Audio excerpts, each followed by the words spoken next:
it is a game. We've talked about this multiple times. People don't like that.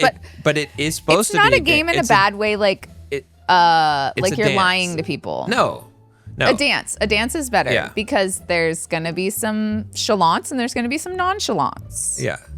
But you have to play it as a game. Like, it's like you got to move your piece. You can't just be like, here's all my cards. Yeah. And you can't go on a date and be like, look, I just have to be honest with you.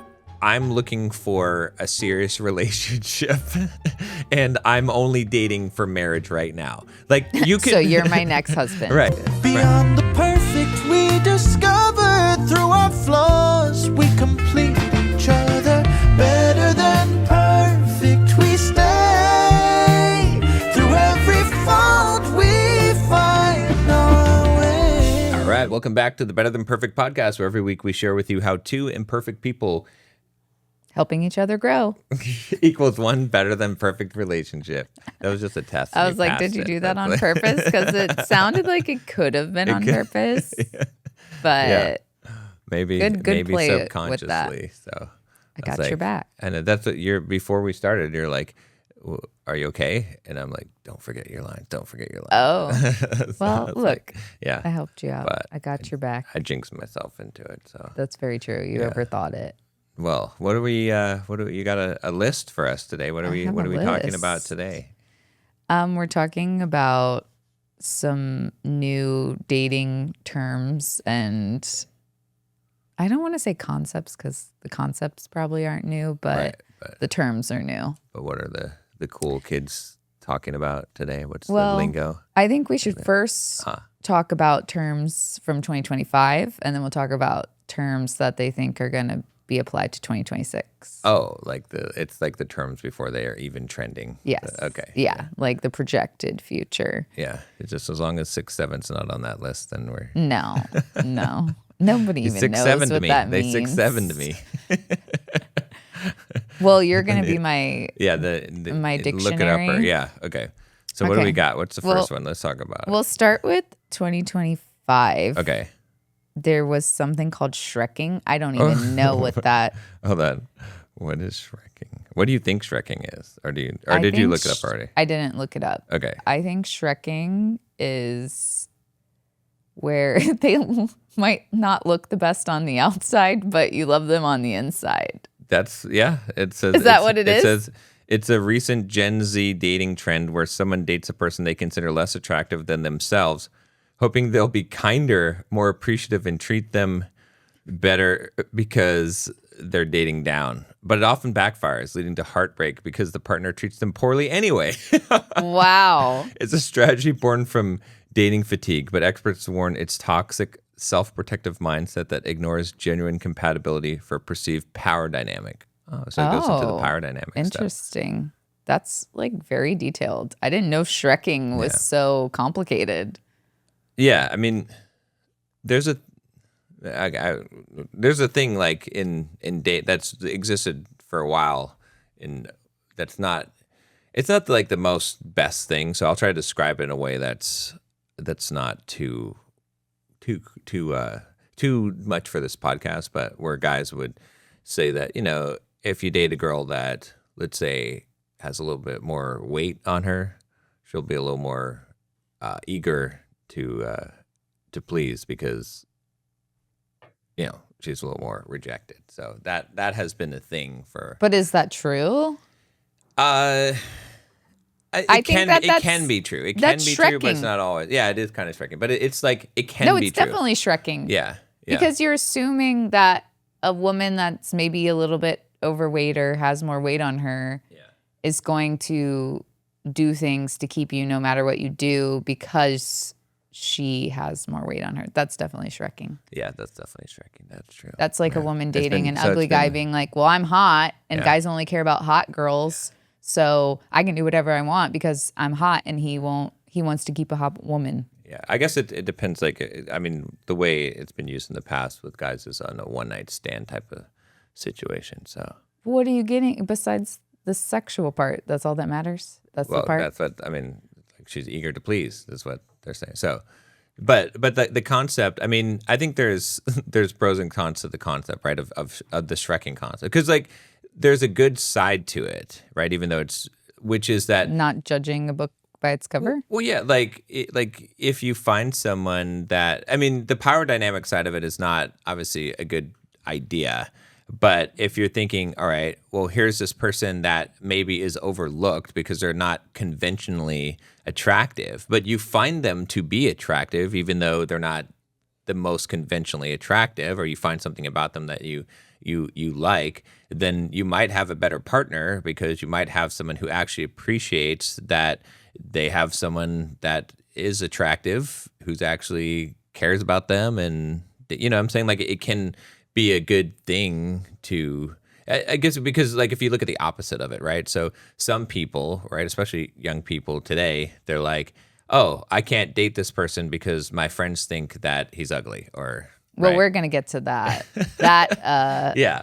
concept later, but But the idea that it's like it doesn't matter what other people think. If you actually like this person, then you are going to have, well, compare it to like the opposite situation where if you had someone who was extremely attractive, right, and you date that person, they're more likely to cheat on you. You're more likely to, they're less likely to be satisfied in their relationship, that type of thing. Do you know what I mean? yeah. Are you distracted by you're worried you're gonna get like someone's gonna come up I'm gonna behind get you like Shrek. there's the footsteps. Okay. No, but did you get what I was saying, or was your like my life survival your instincts was like, there's there's someone in here. No, I know what you're saying, Yeah. but because I agree with you that there is something good about like not judging somebody too early and giving them a chance. Yeah. And like, even if maybe initially you're not super, super attracted to somebody, but you're curious about them, I think it's a good thing to explore those sort of things. But obviously, like you said too, the power dynamic of wanting to do this though is the huge problem. Like if you're trying to date anybody for any reason, man or women, and whatever that reason is, right, in order to use something like their looks or appearance or even their personality traits or something against them, that's just gross. Like that's icky. That's manipulation. That's not good, obviously. But I think that, like you said too, being attracted to somebody that maybe your friends don't think is attractive, there's not a problem with that. I wouldn't call that Shrek-ing. Yeah, exactly. Yeah. Like it's like everybody has different tastes. And it can blow up on you because if you like they're saying, like if you date someone, because if you think, all right, if I date someone who is less attractive than me, and now they're going to be more attached, or they're going to whatever, they're going to like appreciate that, they're going to treat me better. That's what they're saying. Then what can happen though is that person can have low self-esteem, and then the fact that you're dating them can make them think, well, this person, if they actually want to be with me, there must be something wrong with them. Do you see what I'm saying? And so it can backfire in your face. You're going way no, but it's true. Down.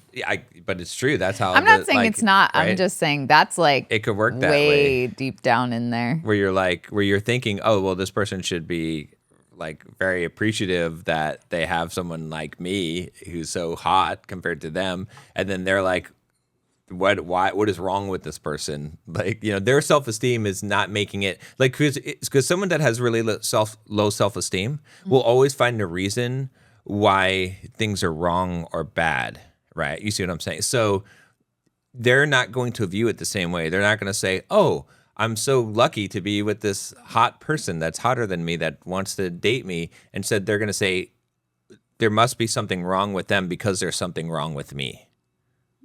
Right, which is going to potentially cause them to treat you poorly. So, I mean, it makes sense. That's very complicated.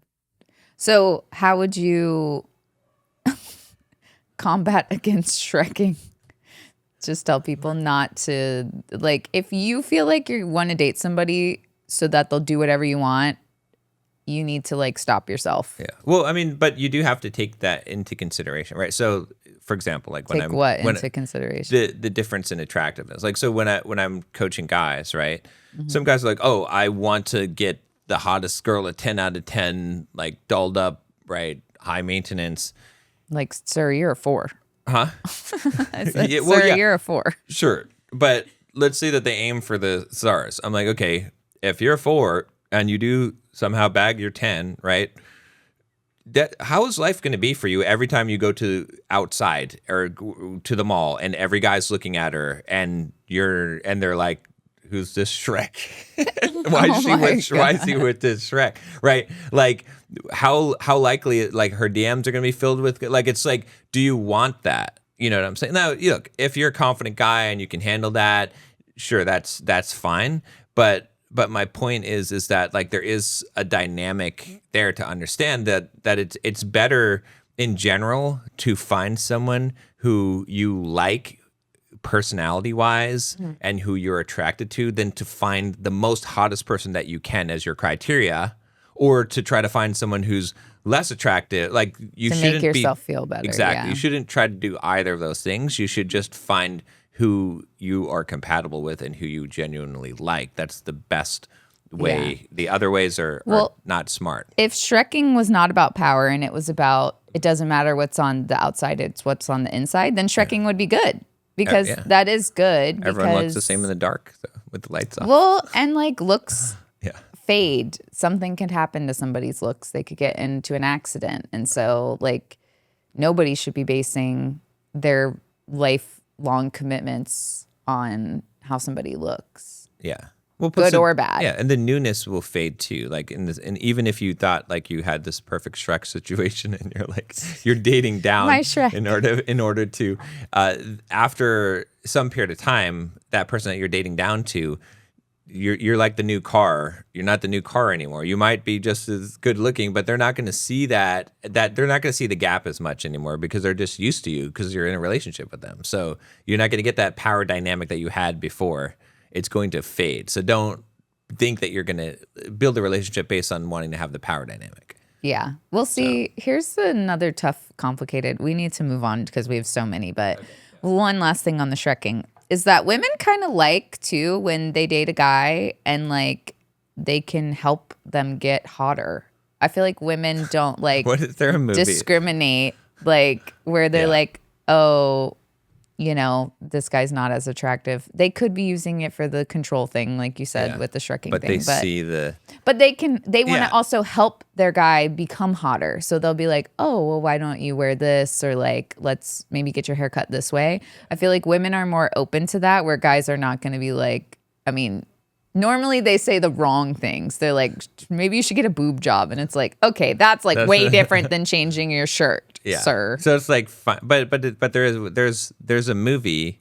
I think there's movies on both sides of it. But there's some movie where some guy dates the homely girl and then she has a glow up and what is that? Oh, is that like the Freddie Prinze Jr. one? Yeah, I think that's the one. But I think the opposite exists too. There's movies like that, but it's like finding the diamond in the rough. Like, you know, it's like, but that's smart. Like to find the diamond in the rough, right? To like, if you're a girl, to find the guy that is a little bit nerdy, whatever, but you know that he's jacked or whatever underneath, or like that's not what you're missing the point.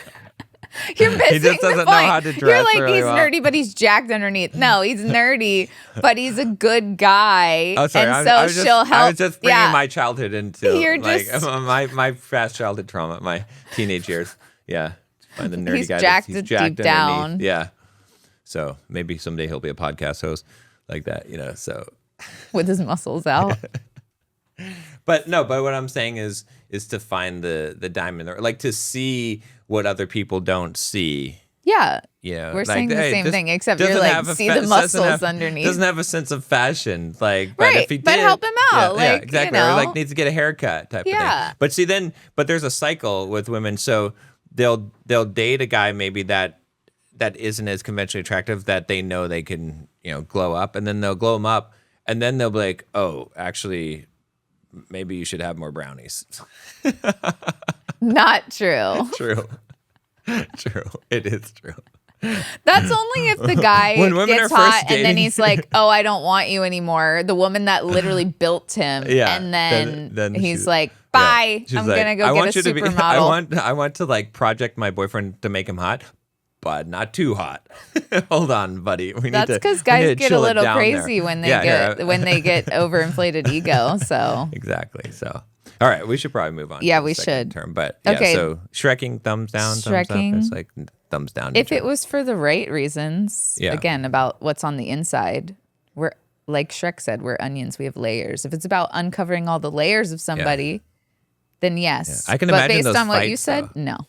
But the fight where you're in the fight and then you're like, I Shrek'd you. You're like, what is that? They look up the term. They're like, that's fucked up. I can't believe that you thought you were dating down me. Like what?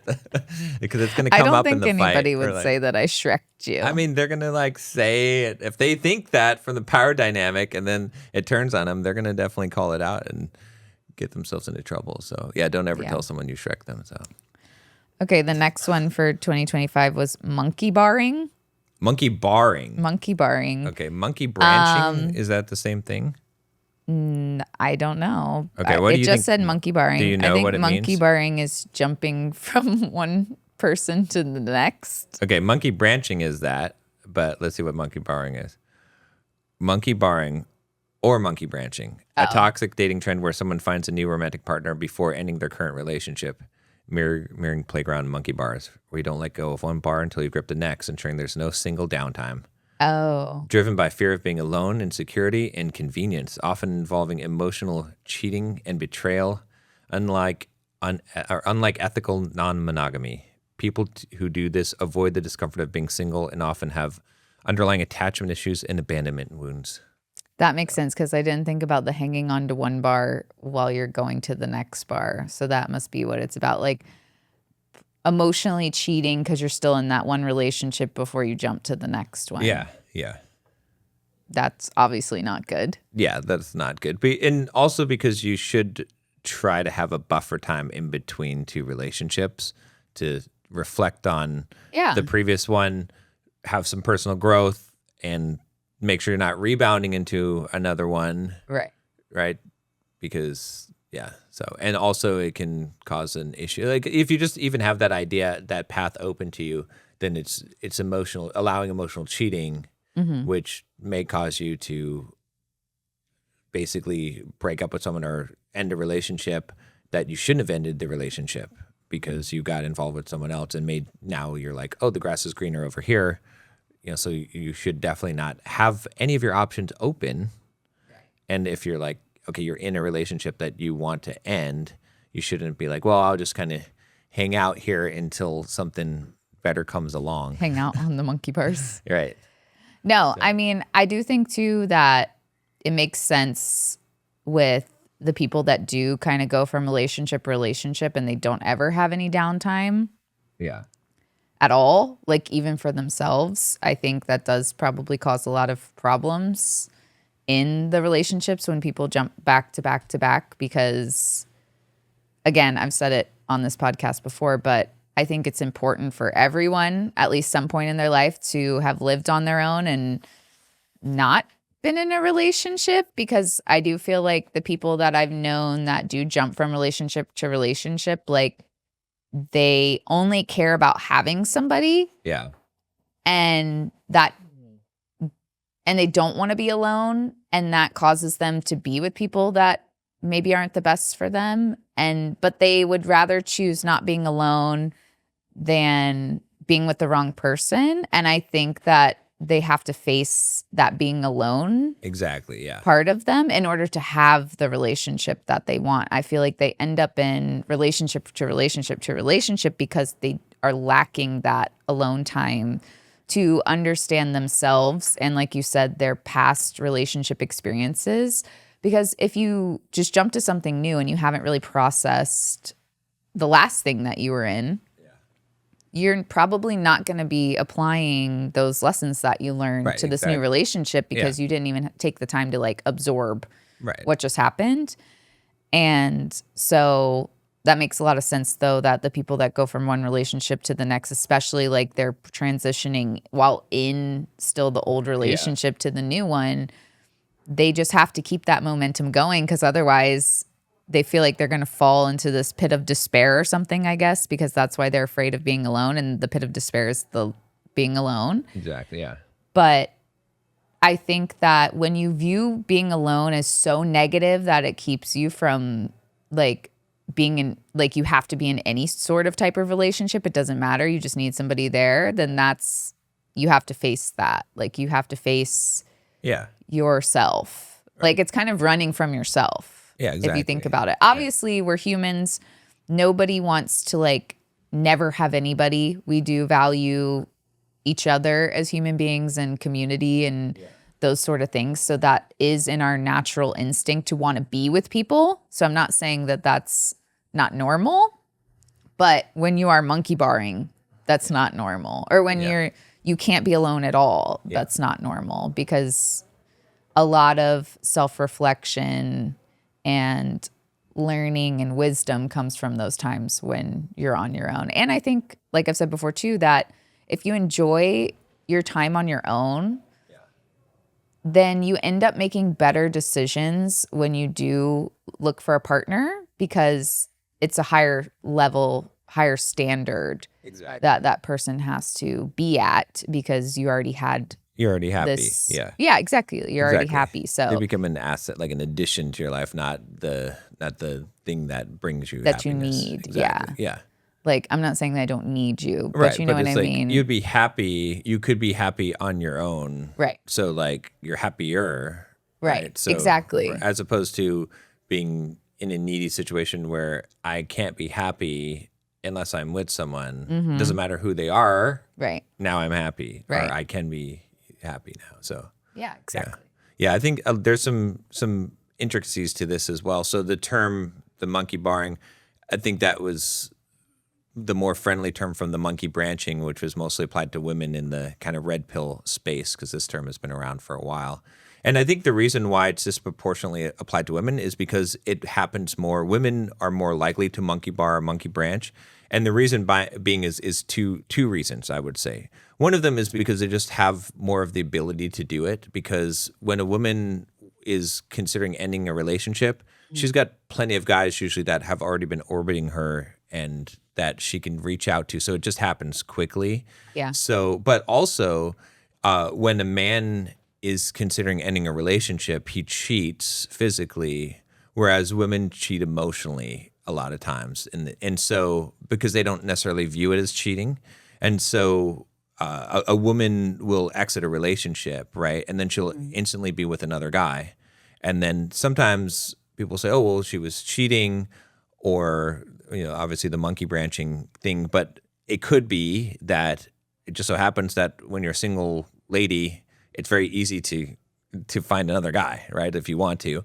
Well, it's funny you said that. Right. Because all the people that come to my mind that I know monkey bar are men. Well, they were probably already cheating though. Like they didn't monkey bar or whatever. They probably just cheated, and then, which I guess you could say that's the same thing. It's monkey barring. It is the same thing. You're right. When you were actually explaining it, and you were talking about the difference between how men and women do it, I feel like women are like on the monkey bar and they're like reaching for the next one, right? Because it's emotional, so Men it like has to build up. Because like men are just like, both exactly. They firmly grasp each side. Yeah.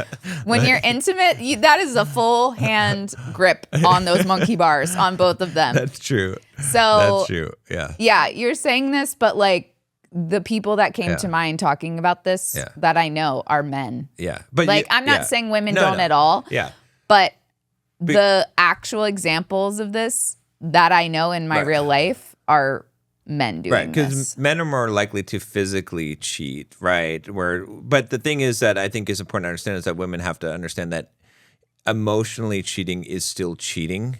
Yeah. So you might think you're not monkey barring or monkey branching, but if you're in a relationship that you don't like, that you're thinking of getting out of, but then you're talking to a friend at work that's a guy or whatever it is, and you like him, and like you're seeing what develops, like, or have guys in your DMs, then you're cheating. That's cheating no, because it's for emotionally sure. even if there's not even a romantic element of it. If you like a person and you're talking to that person and you know it could develop into something, it's the seed of the thing. So it's the same. I mean, thing. I agree. So, I'm not saying that that's not the case, Yeah. but I'm not even strictly talking about cheating because, I mean, my boyfriend that did cheat on me in high school, he though the 2 relationships before him and I became in a relationship though was back to back.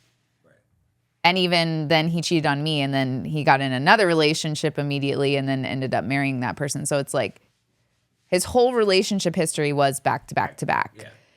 So I don't know if he cheated on those other people before, but that's what I'm saying is that it's not really fair for men to act like this is a woman problem when men are equally, if not potentially more so, likely to do this, because this is also why they're potentially more so. And I say potentially because I don't know, but here's why they are potentially more likely to do so. Okay. Men will stay in relationships longer than they really want. Exactly. And men are less likely to be okay on their own. They are more likely to need somebody there no matter who that person is. That's true. Than women are. Yeah. You don't hear of like, old cat men, right? Yes, right? exactly. The women with the cats is a thing. Well, and all the men that are alone. Yeah. If you ask them, hey, would you be with this woman if she wanted you to? He'd say yes. He doesn't need to know her. He just wants to be with someone. He would totally Shrek. Right. Exactly. So, like, I would say that men are more likely to monkey bar. Yeah, I see what you're. Okay. So one more lens to this, which is men are more opportunistic, right? In the sense that because again, we've talked about this before in the podcast, but there's essentially 3 sexes, right? There's woman, man, and boy. And so, and it doesn't even have to view it that way, but there's 2 categories of men, right? There's men who are the top 10, 20% men who have the ability to get women, and there's the bottom 80% who are lucky if a woman will look their way, right? You know what I'm saying? So, so when you think about it, like, okay, top 10, 20% of men, are they likely to monkey branch and cheat? They have the opportunities, so they are more likely to take them. Whereas the bottom 80% of men, they're not. It's if they had the opportunity, they would likely do it, but you don't see it because they don't have the opportunity. But it's like a guy like that's in a relationship that he doesn't like. He's going to stay in that relationship because he doesn't have a lot of opportunities. But I guarantee you, if some hot girl comes by and starts giving him attention, he's going to jump to that girl, right? He's in it. So, but even if he's not doing it while he's in it, right, he's going to be not okay being alone, like, because he's still going to want somebody. So I don't know if that's technically still monkey barring, but I think even the people that maybe they aren't cheating emotionally or physically, but they end one relationship and then immediately get into another one, I would still call that monkey barring, even if it's not actively happening in the relationship. Well, it's usually something happened, and that's the thing is like with women, usually what's happened when a woman, because women get accused of this a lot of times, is they break up with a guy and then all of a sudden they're with a new guy. And usually what's happened was there was an overlap. It's not the overlap that guys where they're cheating physically, but there's an emotional overlap usually that happened. It's like a lot of times women will say, well, I wouldn't cheat because I didn't have any relationships with this other guy. It was like, yeah, but you've been talking to him for 3 months.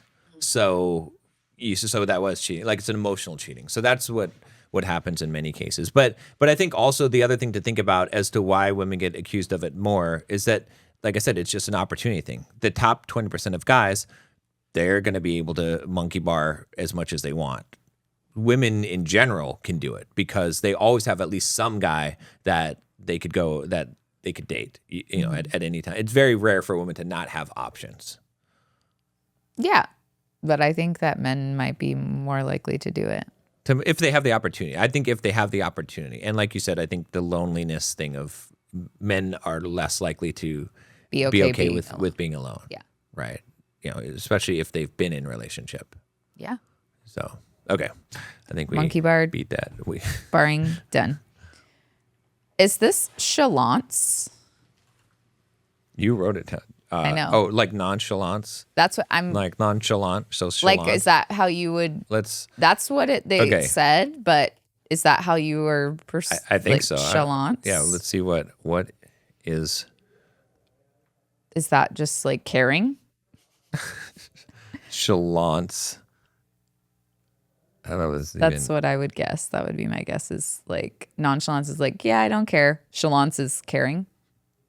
What is chalance in dating? In dating, chalant is a popular slang, a back-formed opposite of nonchalant, meaning to be enthusiastically invested, intentional, and genuinely interested in a partner rather than playing it cool or being indifferent. A chalant person shows effort through consistent communication, remembering details, and planning thoughtful dates, signaling they value connection and want to build something real, moving away from the traditional game playing. Wow, that's a bad idea. I feel like you can be nonchalant and chalant. Yeah, exactly. That's a good idea. You Being need to chalant be- is a very bad You idea. need to be nonchalant, but the non is in parentheses because, like, sometimes you need to be nonchalant, but sometimes you could be chalant. Yeah, it has to be a little bit of a back and forth. 6, 7. Yeah. No, I'm just kidding. No. Why? You went like this. But yeah, I mean, if you're like, it is a game. We've talked about this multiple times. People don't like that, but but it is supposed it's to not be a game in a It's bad way. Like, it's like a you're dance. lying to people. No. A dance is better Yeah. because there's gonna be some chalants and there's gonna be some nonchalants. Yeah.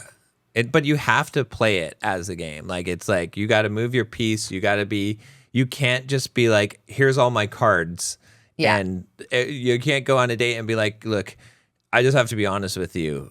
I'm looking for a serious relationship and I'm only dating for marriage right now. Like, you can. So you're my next husband. Right. So, like, let's talk about, do you want to have kids? Let's see if we're compatible before we even do anything else. Like, that's a bad idea. He says, as I asked him if he wanted kids. Or it's like, on our or you first go on date. a date and be like, I'm going to be totally honest with you, and I'm going to let you know if I'm attracted to you or not at the end of the date. Like, not a good plan. Like, you can't be No. that way because it is a game. You have to hide information, and Hide. it's like, I don't like the word hide. I think it's like, you do though. It is hide information. I don't think it's hide. I think it's like, not reveal. I like to call trickle.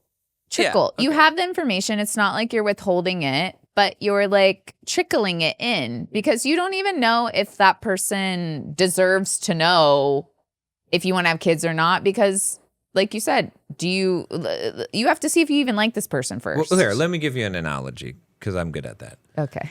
So suppose you have a magician. Humbled. Okay. You have a magician, right? Yeah. And you're like, why don't you just show us how you do all the tricks? Like, it's not going to be a very entertaining magic show if he's like, all right, oh, and let me show you how I did that.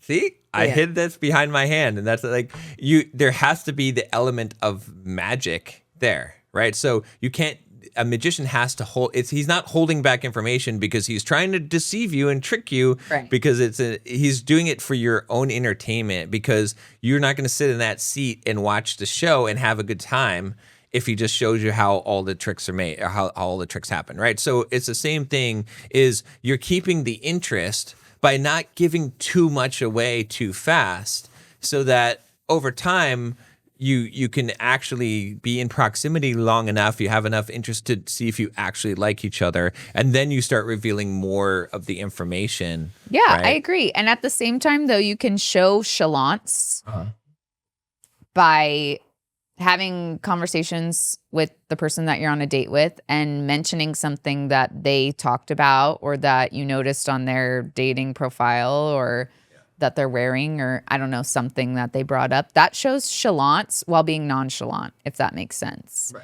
Like, in the beginning, you do have to be sort of nonchalant because it is nonchalant. You have not gotten to know each other enough for the chalants. Right. But you can show some chalants by like picking up on the things that they say, Right. and remembering that. Sure, yeah. But I wouldn't be like, wow, I'm so excited to be on a date with you right now. Like, this is just the best date. And you guys haven't even got your well, it's like main course meal yet. this is how I would tell guys to act, right? So, one, match the level of investment, right? Number two, like be the gentleman that you are, but not specifically because of that woman. So be the guy, open the doors, pay for the date, be that kind of gentleman that you are that's impressive, but not because you're trying to win her over specifically, but because that's who you are. You see what I'm saying? So you're, in a way, you're being nonchalant, but you have chivalry, right?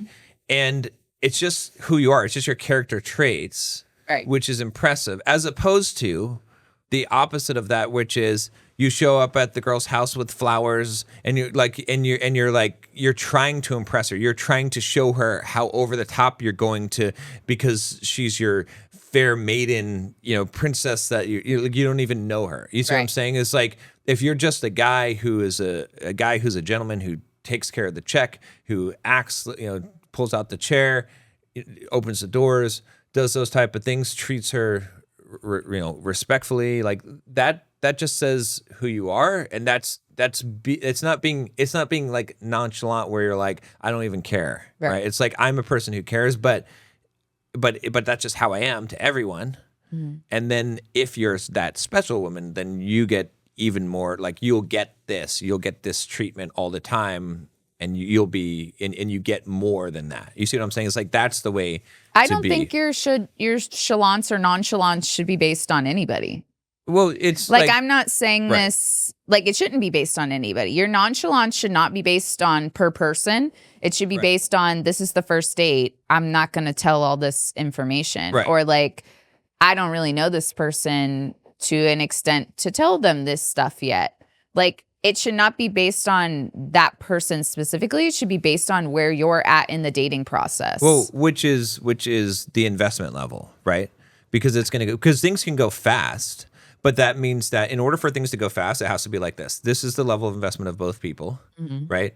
The guy shows a little bit more investment, and then the woman shows a little bit more investment, and then more, and then more, and more. It's like, it has to stack like that, right? That could happen on a first date. It could go really fast and accelerate really fast, or it could be slow. The problem is when one person's like,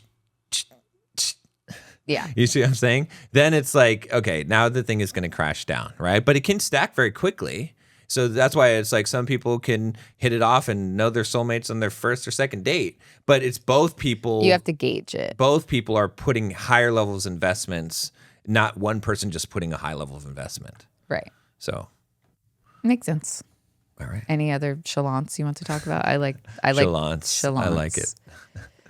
All right. What you got? Now we're going to get into the 2026 Oh, this is not predictions. Even the new stuff. Okay, no, those were the three 2025 ones. Okay. Well, the bad one is, some of these all of these have been not the best, but floodlighting. Okay, so you already kind of know what this one is, right? I do.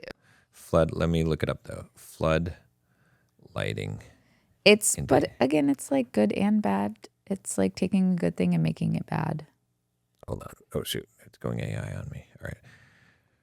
Floodlighting is dating is a new trend where someone rapidly overshares deep personal information, trauma, past relationship struggles very early on to create an intense instant bond, appearing vulnerable but often using it manipulatively to gain sympathy, control, or speed up intimacy rather than building a genuine connection slowly. It's like flashing a bright lights to dazzle someone, creating a false sense of closeness without real substance, and can feel overwhelming or strategic rather than authentic. I feel like, does this actually work though? I think only in like really traumatic experiences that it would work.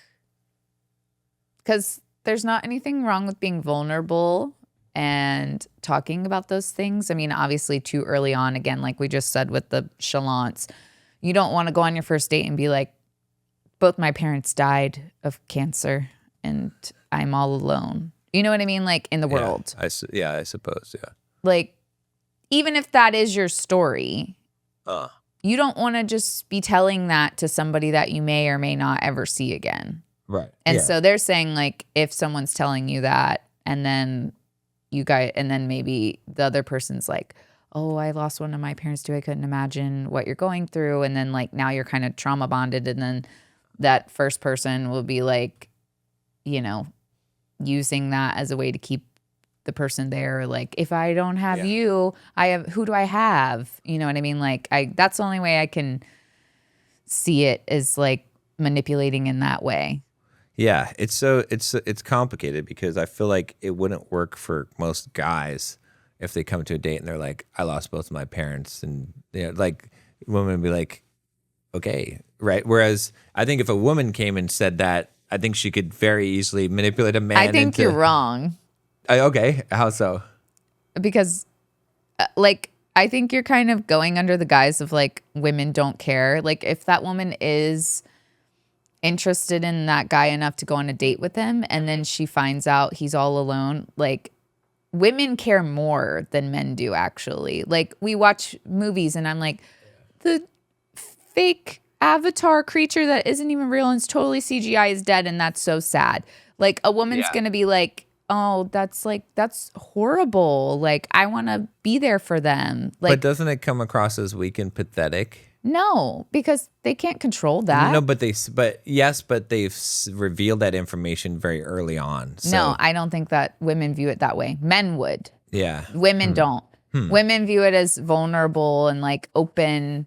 And that's why they're saying that it can be used as manipulation, because now they've shared all this stuff and like a woman's been like, oh, I can't believe like you went through that. That's like horrible. Sure. Okay. If he's an attractive guy, but if he's not an attractive guy, then it will backfire, right? So again, the 80-20, right? Like the 20% guy, he reveals both his parents died in a horrific car crash immediately. She's like, oh, wow. Like, I love this guy, right?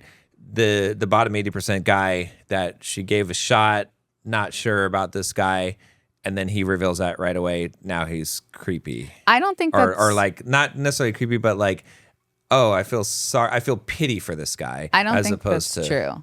Here's what I think happens. So men like to say women don't have empathy, but men say that in a long-term relationship where a man has also made mistakes that has caused the woman to resent him, and so she is not giving him empathy. Okay. At the very beginning, she's giving everyone empathy for the most part. Most women do. That's like in our nature. Yeah. It's when things start hardening and resenting and all that stuff comes in that, yes, women don't give men the empathy that men should have. So initially, I think what men might not understand is that a woman doesn't have any resentment for that man. She doesn't have any sort of preconceived notions or anything like that, because this is the first few times meeting him.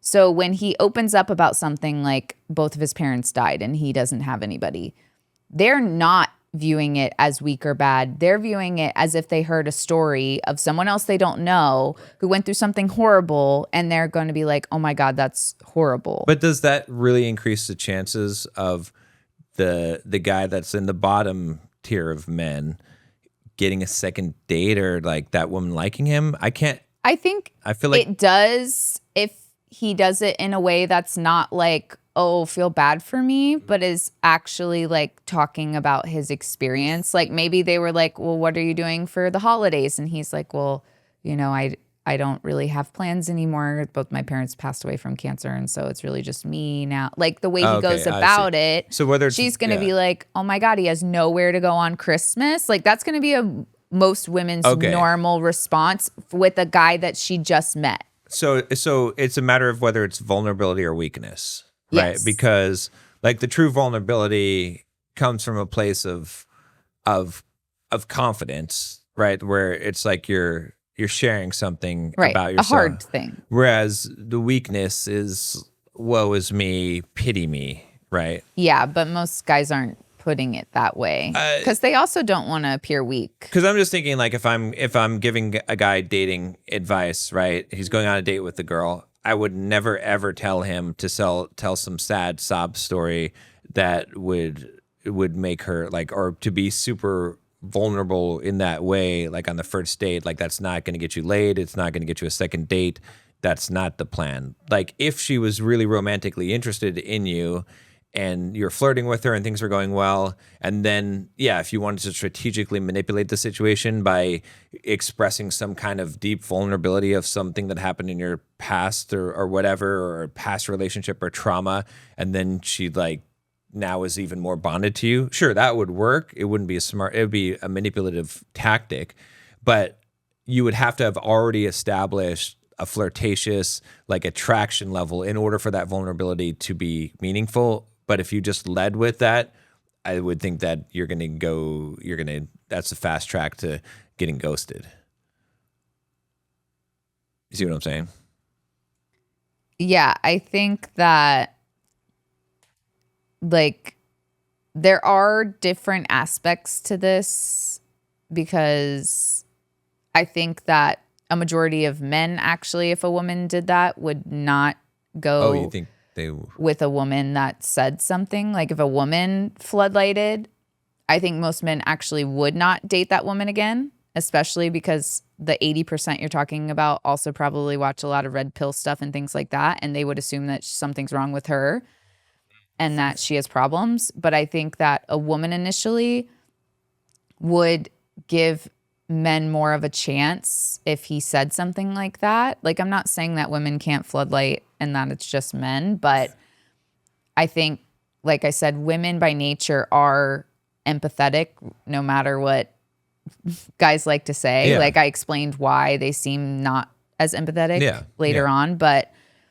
I think they're more prone to be like, if a guy came and again, he wasn't like, oh, I have the worst life ever, because no one is going to want to be like, even a man's not going to be with a woman that's like, Debbie oh, Downer, I'm like, just no one's ever going to want to be with me or whatever. Like they're not going to date her either. But I do feel like women in that situation would be like, oh my God, he has nobody. Like, you know, I'll go on some more dates with him. Maybe this will, you know, I don't want to, he doesn't have anybody. Maybe I'll, you know, spend more time with him or something like that. Whereas like, I think men would view it as like, oh, she lost both of her parents. She obviously has daddy issues or something, or like, there's definitely probably some hoe behavior or whatever they like to like come up with. Yeah. I think that men are more likely to go down that path, and women are more likely in the beginning, like if this is used in the beginning, and women are more likely to, you know, feel the pain of that person and want to like give them the thing that they don't have. I mean, I guess it's a tactic, right? That guys have used for forever, right? In order to get into a woman's pants, right? So you're just approving what I just said, is that it does seem more likely that men are going to use this. I think that's I think if it's executed correctly, right? So it's like, because trying to get someone to feel sorry for you is a bad tactic. That's not going to work, right? Yeah. But strategically revealing a vulnerability that is going to get them, like bond them to you, is a different thing. Or like a guy pretending to be more in love with a girl in order to get into her pants. This is kind of the similar. That's love bombing. Yeah, it's similar to that, but now using like a traumatic experience. Yeah, I think, I mean, overall, this is. Which is wild. This is Don't a bad. use your trauma to manipulate people. What is this thing called again? Floodlighting. Floodlight. Yeah, it's a bad idea, because it's probably. I think unless you're the master manipulator, you're probably going to pull it off wrong, right? Yeah. That's what I'm saying. It's like, I can't imagine any guy that I know that I'm coaching that would pull this off correctly. I feel like it would backfire on them big time, because it's like, oh, I revealed all this vulnerability and then she never wants to talk to me again. Yeah, because you came across as a loser is what ended up happening. You know what I'm saying? It's essentially trauma bonding. Just early on, I guess. But you have to have something in order to trauma bond. Like, you have to have enough of a connection already in order for this to work. It's not going to create a connection. Well, then maybe the person floodlighting hears the other person brings something up and then is like, oh yeah, I have nobody. And then they feel trauma bonded. Like maybe the person floodlighting is going off of whatever the other person said that might have been traumatic, and then they're trying to be like, oh, I also went through this traumatic thing, and then now you're trauma bonding. I mean, it's either going to spectacularly fail, or you're going to be the master manipulator and you should definitely not do this. So it's either one of those. I mean, I don't think you should do it. Yeah, that's what I'm saying. General. That's what I'm saying. It's like either way you shouldn't do it because you're either going to fail at it horribly bad or it's very devious to do. So either way, it's not good. No. Yeah. So. Okay, moving on to the next one Okay. because we still got like 4. Oh, 4. Okay. Clear coding. Oh, what? Okay. Do you know what this one is, or? Kind of. Yeah, Okay. I do. Do you want me to say what it is? Or Yeah, give your. My little definition is that it's like being transparent about what you want. Oh, okay. So, it came up with winter coding. Is a dating seasonal trend where someone rekindles old flame or ex. Winter coding? Yeah. I was trying to get the. That's because it's cuffing season.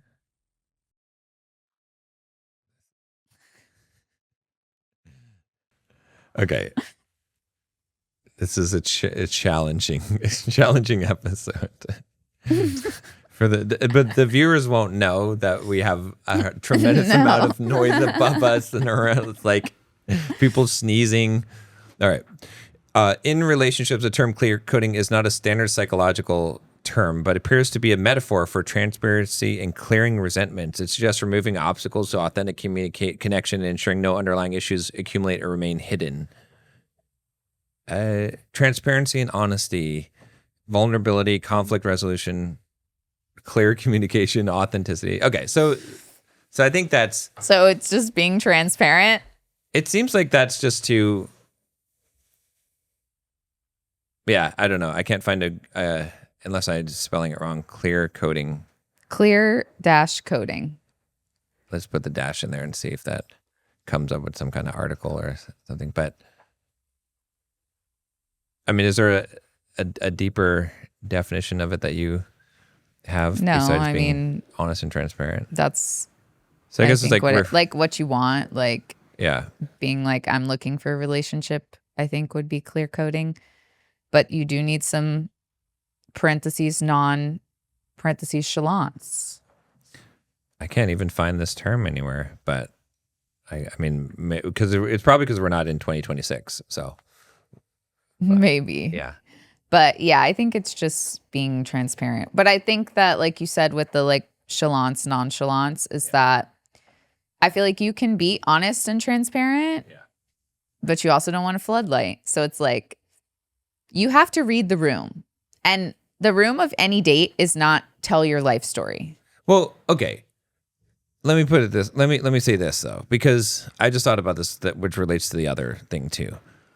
It is good to use a strategic vulnerability in order to create a greater connection and bond with someone, but not in a manipulative way in order to get something from them, right? So if I'm meeting someone, even on a sales call, right? When I'm trying to build rapport, build a connection, I might share something vulnerable about myself because it shows that I'm a real person, that I care, and it allows them to be more vulnerable. That's a good tactic in making friends, in dating, in a relationship. It's just that when you use that strategically in order to create an artificial bond, right? So it's the same thing with the clear coding. Like, it's good to be transparent to a degree and to share some vulnerability, but it's not good to be totally everything is on the table, like we said before, and revealing all the cards. Not until you get further into dating that person. Yeah. Let's move on. Okay. Because I think that is pretty obvious. Friendfluence. I think you know what this one is. Okay, we don't need to look that one up. It's what you said earlier about your friends influencing your decision. And I think this one's complicated because I think everyone should listen to what their friends has to say, like physically, but I don't think you should do everything that your friends have to say about who you're dating or whatever. I think it's important to hear people out and their opinions, but I think at the end of the day, you have to know what you're the only one who knows best what you like and what kind of relationship you want to have.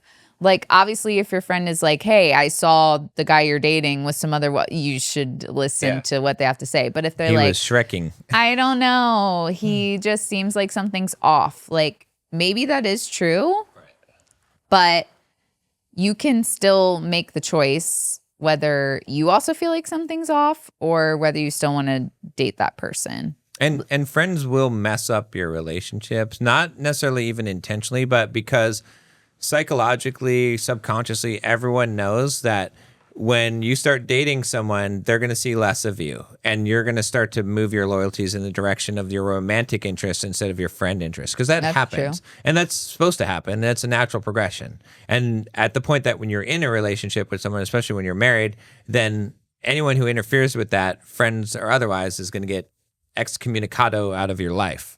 So that is sort of the threat thing. Plus also, you can't do the single person shit so it's going to ruin the fun. So there's a bit of that element as well. And there's some jealousy oftentimes too, when you have someone that's desirable that you're dating. So the friend stuff, you have to be careful, but you definitely can't be the kind of person that allows what other people think about the person that you're dating to dictate influence what you that think. For sure. Yeah. Because that, we wouldn't be here if that was the case. One of my really close friends, when you sent me one of the videos early on, was like, I don't know, he does YouTube.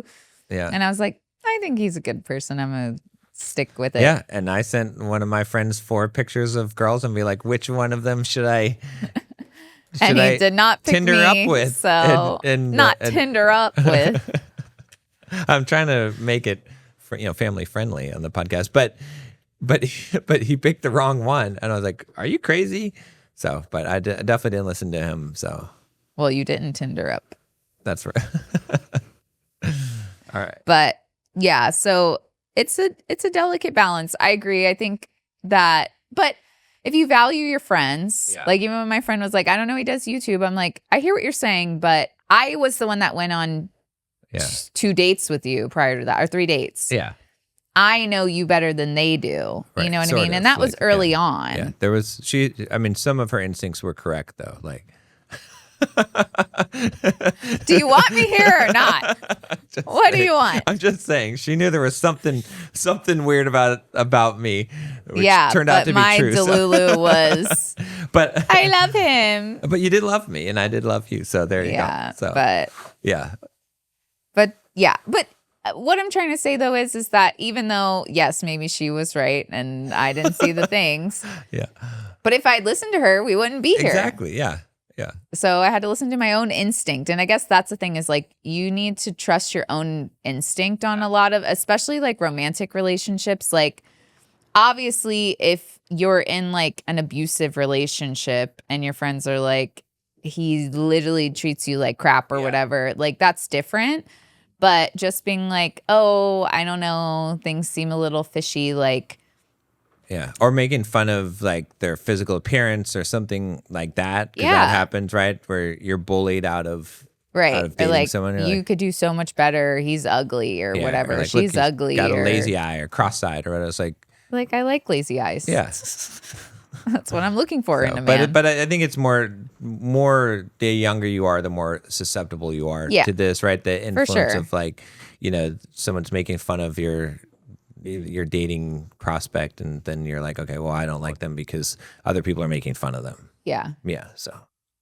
Yeah. But I mean, this one is hard because I feel like it is a delicate balance, because I've definitely had some girlfriends too that have dated guys that were not good for them. Yeah. Like, did not treat them well, and they weren't abusive, but they weren't the right person for them, and they still stuck by that person. So it's like, and honestly, as a friend at that point, if you speak your truth or whatever you feel is the truth, you also have to respect your friend's decision, even if you don't agree with it. Right. Yeah. Like, it is their life. So, if your friends are really pushing you for something, again, unless it's like you're being abused and you're just like delulu to it or something, I don't know. That would be the only thing where I feel like a friend would like keep going. But if your friends keep pushing you and nothing like that's going on, no abusive stuff, then like that is a time to have a conversation with your friends, because that's kind of overstepping. Yeah. and they need to respect your decision and not be so much trying to influence your decision with their just the way that they feel. Yeah. Well, and also if you are the friend, like you have to be smart about this too, because if your friend is dating someone and then you express your dislike for that person or and then they end up marrying that person, for instance, or whatever, or getting into a serious relationship, guess who's going to be the first person on Cut off. It's going to be you, because it's not going to fly. Like you can't be so it's like you can express like some concern or whatever. You have to be careful how you do it. But if you're like, whatever, you say some nasty stuff about them, then when that person does get into a relationship, you're gone. Yeah. But people in relationships too, that's also why you should really try to keep the things to yourself as much as possible. I'm not saying you can't ever talk about things to your friends, but you know the dynamic more than anybody else. And so your friend also isn't going to have the full picture of what's going on. It's going to be a biased, one-sided part of the story. So, and most of the time they're going to vouch for you anyway. That's why you said too, like if you're talking bad about your partner, then they're going to think bad about your partner because they're also your friend. They want to support you. They want to be there for you. So also like making sure that you choose what you want to share with your friends that wouldn't be harmful to your relationship or paint your partner in a bad light, because you're giving them the picture of your partner when you just complain. Right. Well, and a good friend is like a good therapist, right? Mm-hmm. A bad therapist, when you complain about what's going on in your life, says, "Oh yeah, you're right. Like these people are such jerks. So that person must have narcissism, must be a NPD or whatever it is, right?" Right. A good therapist says, "Okay, I understand what's going on, and I'm sorry that this is happening to you, and you feel this way. But what do you think your part in this is, or what things? Why do you think this is upsetting you so much? Or let's dig down into, what do you think you could do about this situation?" So a good friend does the same thing, right? A good friend is not going to, when you complain, well, first of all, you shouldn't be complaining about your spouse or significant other. Like you should be explaining the situation and how you feel about it. But a good friend is not going to be like, "Oh yeah, he's a jerk. Like I can't believe he did that." Like that's not good friend behavior. A good friend is going to say, "Okay, well, yeah, I get that he did that and that made you feel that way, but what do you think you could do in the future, or how do you think you should handle the situation, or like, why does that affect you so much?" Or like asking those kind of questions, or like, how can I help you, as opposed to let's reinforce your negative viewpoints of the world and which divides the relationship. So that's true. All right, we still have two more, so we all gotta. right, we'll do speed round. Hot take dating. Hot-take dating. All right, do you know what this one is? No. Okay. Like, what do you think it is? I think just being blunt and saying things that people wouldn't say while you're dating, like while on dates. I don't know if I'm even going to be able to find this one. Oh, a hot take in dating is a controversial or unexpected opinion meant to spark conversation, revealing personality beyond small talk. Is that like hot take? I think the earth is flat. Yeah. I don't think that's like, is hot take dating? Oh, here we go. Psychology Today. Is hot take dating a trend to follow? Well, what is it? I'm waiting for it to come. Okay. Hot take dating is about putting forth your most extreme, most divisive viewpoints as soon as possible. Such hot takes can help quickly see whether you and the other person are compatible. Hot take dating might increase dating efficiency, save time, improve communication, and teach you new things. Risks include getting negative reactions, hotly contested arguments, and potential hot messes. This seems pretty stupid to me. I'm not going to lie. I mean, I think I hot take dated a little bit back in the day. Okay. How did that work out for you? I have a husband. Look, all right, here's how. I have a buff husband. I think it worked out pretty well. It's like they have pineapples belong on pizza. The Hottie that is and not the Naughty hot take. It's the best film ever. I mean, I think they're trying to downplay the things. But look, pineapples do belong on pizza. Since we're short on time, I'll just be blunt with it, which is that like you don't go onto a date and be like, I voted for Trump or I voted for Obama. Very stupid idea. There's no point in doing that. Political hot take. Yeah, that's what most people hot take on. Like, you don't need to say your most controversial thing, because here's the thing.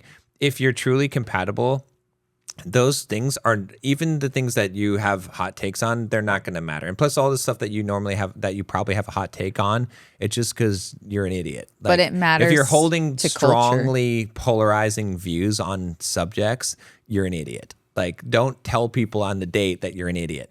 Like, because, and the reason why I say that. So they can find out later that you're an idiot? Because, there's no point to just reveal that you're an idiot. Yeah, it saves time. That's hot take dating.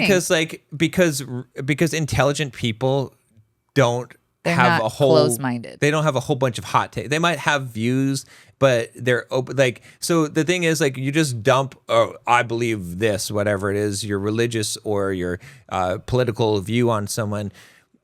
It's like, over time, as you know the person, you could have better conversations to understand each other's viewpoints, as opposed to just dumping the thing on them and then being like, oh, next filter. Oh, you do, like, I'm not dating anyone who has this belief. That's just ridiculous. Well, I also viewed, when you described it, I said I used to hot take date because I would ask people maybe sometimes on the first date if they wanted to have kids or not.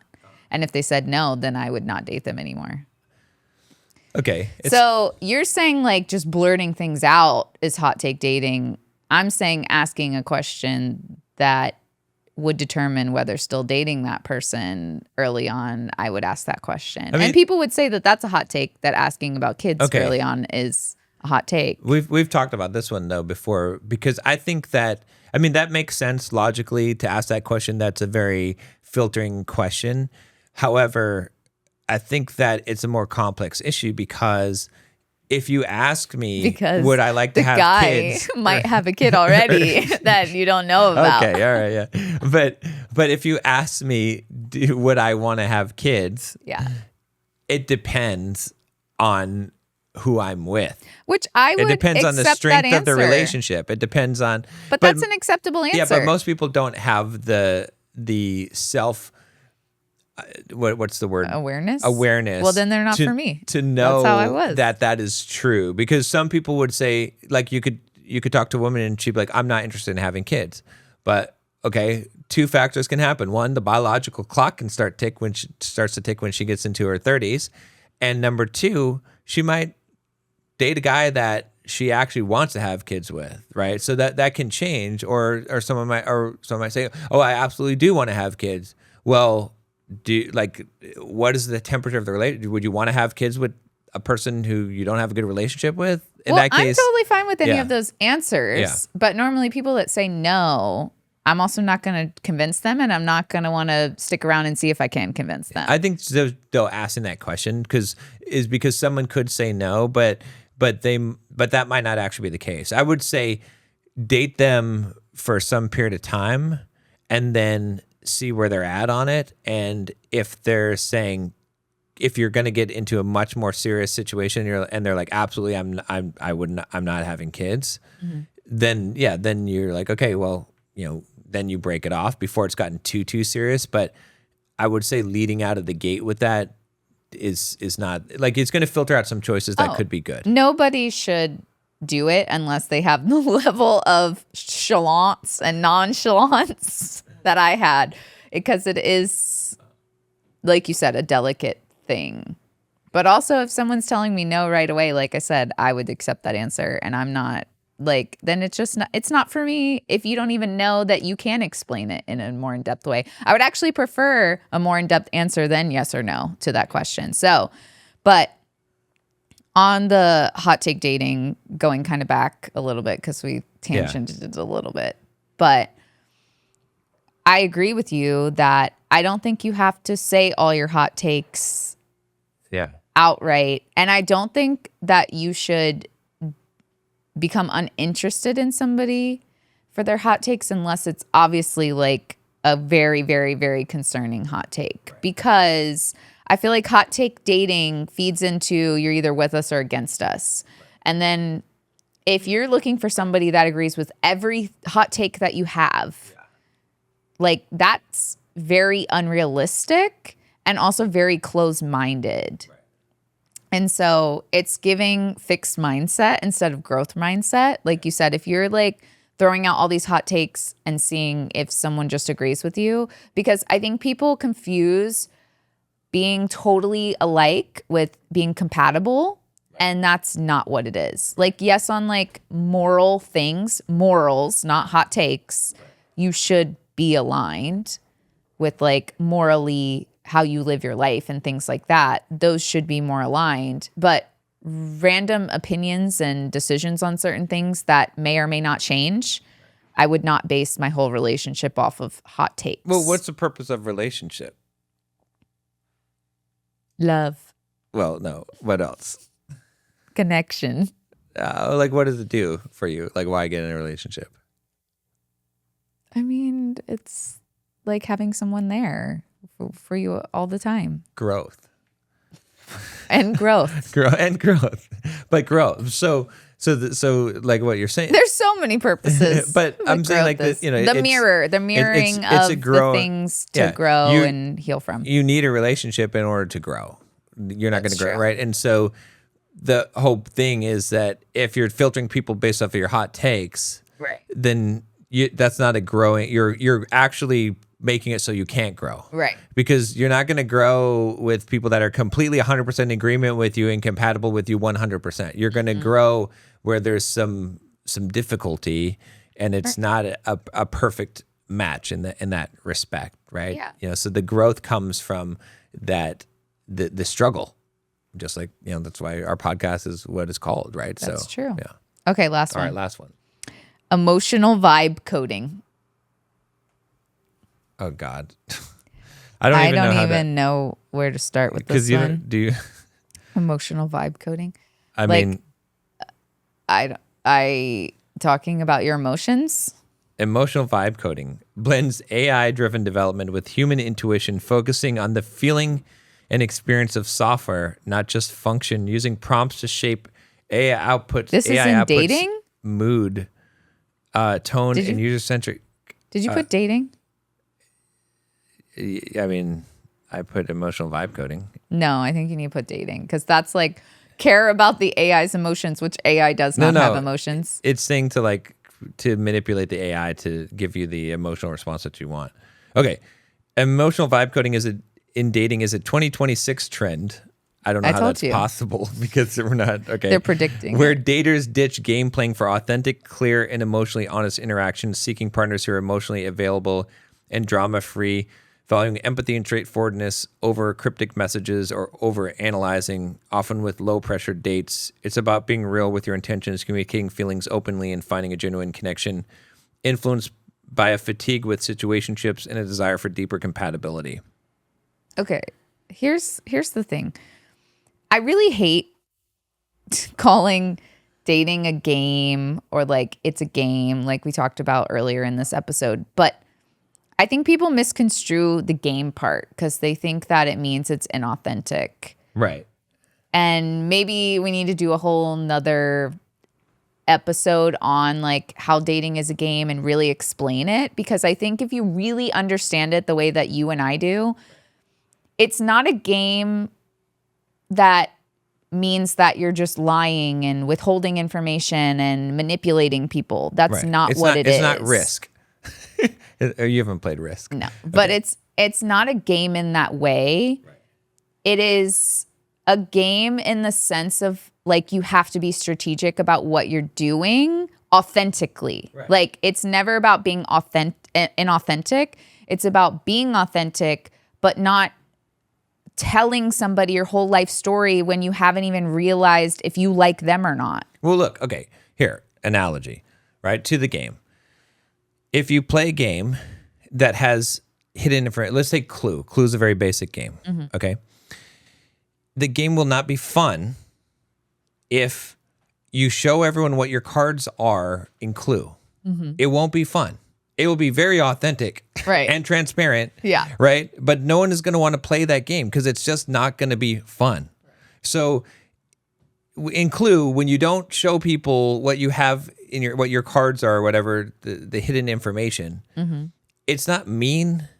It's not manipulative. It's not deceptive. It's just to make the game enjoyable, because that's why we're playing the game. And it's the same thing with dating. It's not a bad thing that it's a game. It's like people are like, try to be too transparent and all this stuff. No, it's not. It's going to take all the fun out of it. Like the whole point of flirting and going on a date is that I don't know if I like this person. I don't know if they like me. I'm learning this thing about them. Like, I hope he texts me, right? It builds the anticipation, right? Which is important, because if you're just like, okay, here's my spreadsheet of things that I like, here's yours, and here's all of my history, and like, are we compatible? Am I attracted to you? I would rate you as an 8. Oh, you rated me as a 7. Okay, we're good. It won't be very fun.